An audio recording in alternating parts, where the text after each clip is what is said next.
Good morning, YouTubers. Love at Scout 1. Thank you very much for my your kind comments on my latest offerings of videos. I'm trying to do a couple that I've just had a couple of quick questions about, and I'm going to try and explain some things that I've said that people don't. Not that they don't understand, but they haven't got enough knowledge to be able to, sort of fathom out, which, technical terms and stuff. I understand that, and I do apologise. The question that's been asked is, what's the difference between 12 bore and 12 gauge, or gauging, for shotguns? What is choking and what is pattern plating? Right, the easiest one to start with is the gauge or bore. You'll probably hear Americans or Europeans talk about gauge. That's that's a metric or European or American term is gauge. When you're gauging a shotgun, to get 12 gauge or 12 bore, let's talk about bores, because I were brought up using imperial in engineering, so excuse me, to make a 12 bore, to denote a shotgun as a 12 bore, the bore must hold a number of balls of lead construction, perfectly spherical, that add up to an imperial pound. So for 12 bore, for it to be denoted a 12 bore, the tube of that shotgun must hold 12 balls of equal size and shape, made from lead, that weigh an imperial pound. Okay, the same goes for 16 bore, 20 bore, 28 bore. When you get sort of past 10 bore up to 8 and 2, of course you're into big cannon territory there, and it's not something I deal with, it's not something I know a great deal about. But if we take 12 bore as a standard, as a UK standard, imperial standard, for that gun to be denoted a 12 bore, when it's being constructed, the barrel needs to hold 12 equally shaped, equally sized, equally weighted balls to add up to 1 imperial pound. Okay, that's how it's been denoted right from get-go. So gauge and bore, basically the same things, but because we were an imperial country, that's how it works. Okay, choking. Basically what choking is, and I've got a little diagram to show you. It's not very good, but it's the best one that explains it. Basically what a choke is a taper that is put in the end of the barrel that denotes or directs the shot that's leaving the shotgun cartridge into a pattern, and that pattern then becomes what's called a shot string. Okay, are you following me so far? Okay, this little diagram just, let me see if I can get it focused, just might explain it a little bit better. Okay, as you can see on this picture, which probably explains it best, if your shotgun is bored or reamed out, for want of a better word, to the cylinder, which means its tolerance to the cylinder wall, it's got a taper which will form a shot pattern. As soon as the shot leaves the end of the barrel, it will spread quickly. Okay, if your chokes are tight, modified choke, or that, sort of around quarter or eighth, that shot pattern or that shot string stays tight to a longer distance. So if you've ever seen movies where they fire in sawn-off shotguns, the gun jumps. It jumps straight up as soon as it's fired, and that's because the shot is forcing, is splaying, is spreading as soon as it comes out of the bore. If you're wanting to hit birds at a longer distance, say out to 35, 40, 45 yards, you need quite tight chokes. Okay, tight choking will get your bird down at a longer distance. That's not to say that good shots can't shoot high birds or birds at distance with fairly open chokes. I shoot 3/4 in my Browning, and can shoot birds at 15-20 yards and kill them clean in air, but I can also shoot a bird out to 40-45 yards and also kill it clean in the air, and that's just the happy medium.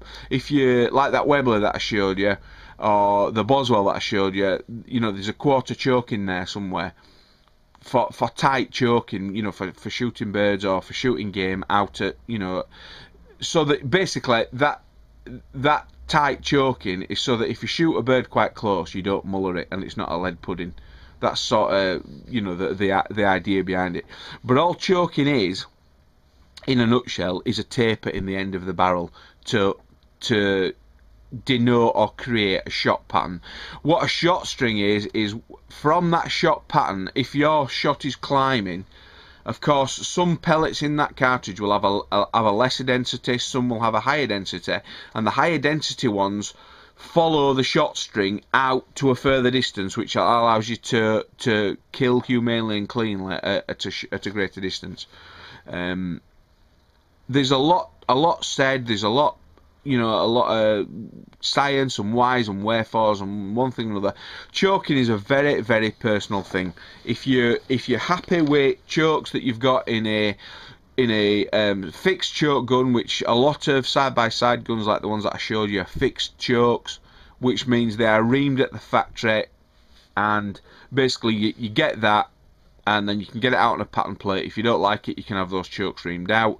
If the gun is of a good make, of a quality make, AYA, Holland and Holland, Purdy, Boss, William Evans, they may supply you a spare set of barrels for that gun for doing a different kind of shooting. So if you want one gun to shoot pheasant, partridge, grouse, go woodcock shooting a few times a year, and then maybe go out foreshore and shoot some goose or some duck, then they might do you a pair of barrels with really open chokes for bringing high duck down.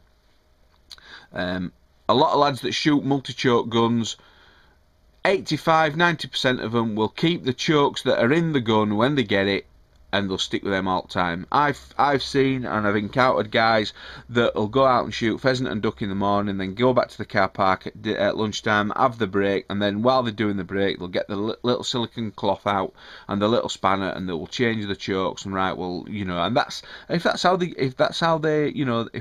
manage their sport, then that's great. Nobody can say, oh, why are you doing that? And you know, you crackers and one thing or another. It's got nothing to do with anybody. If that's how they, you know, enjoy their shooting, and that's how they, you know, feel comfortable, it's a personal thing. Nobody can say anything about it.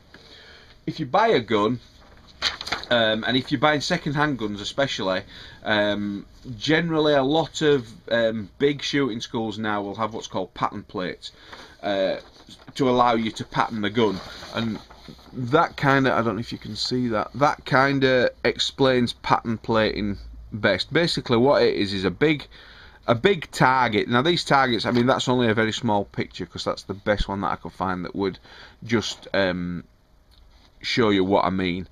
You get a big pattern plate, you put it out against a firm, safe backstop, and then what you do is you dress forward and maybe take a couple of shots, or take a shot at say 15-20 yards, which is, you know, quite a distance for any kind of flying bird. Then you'd maybe dress back to say 40-45 yards and try again. And you can tell from that yardage, using the cartridge combination that you're familiar with, or the cartridge combination that you're intending to use, you can see how many shot at different yardages are in basically what they'd call the kill zone.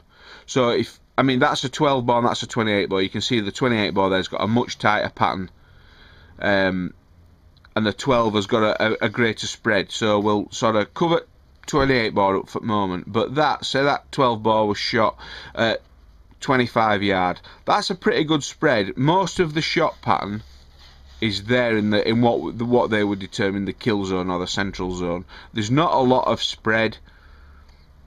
There's not a lot of stray sort of flying pellets. If you go on to 28 bore one, if that was at the same distance, which I think that's what this is trying to show, you've got a hell of a lot more shot in that central area. Lads that shoot really well or know the guns, a lot of them now are shooting 28 bore. They're lighter to carry around the field, so you're not carrying a 7, maybe 8 pound gun round all day. You can probably get that down to 5 pound. And you know, cartridges, instead of carrying cartridge belts and one thing and another, you can get maybe 150 cartridges at 28 bore that'll shoot game in your cartridge bag. So lads that shoot and shoot well shoot 12. Lads that shoot well and shoot exceptionally well, a lot of them shoot 20 bore now. But lads that are really good shots, exceptionally proficient shots, a lot of them are shooting 28 bore. I like 28 bore. I'm not very proficient with it. I mean, we use it as a squirrel gun, but good thing. But we'll go on to cartridges in another video. I've got a video lined up for you about cartridges and different, you know, the different denominations, and we'll have a look at the sort of makeup of a cartridge and what's actually in it. Right, guys, I hope that clears up those questions that were answered, that were asked. Sorry. And if you've got any questions, by all means, give us a shout. I'll get the extended chokes out of my Browning and just show you what a choke is. In fact, I've got my Berettas here just propped up. That's what we were using it yesterday. A multi-choke. If you can see that, that's an extended choke. Basically, all that barrel is threaded for a piece down there, and then you can change the tapering that we discussed before. You can whip these out real quick, and lads that, like I say, that shoot multi-choke guns, especially over and unders, you know, will have maybe quarter, 3/4 in.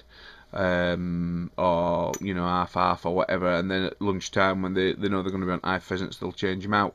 But that's all a choke is. You know, if somebody says multi-choke tube, that's all that one is. That's a Beretta Optima extended choke.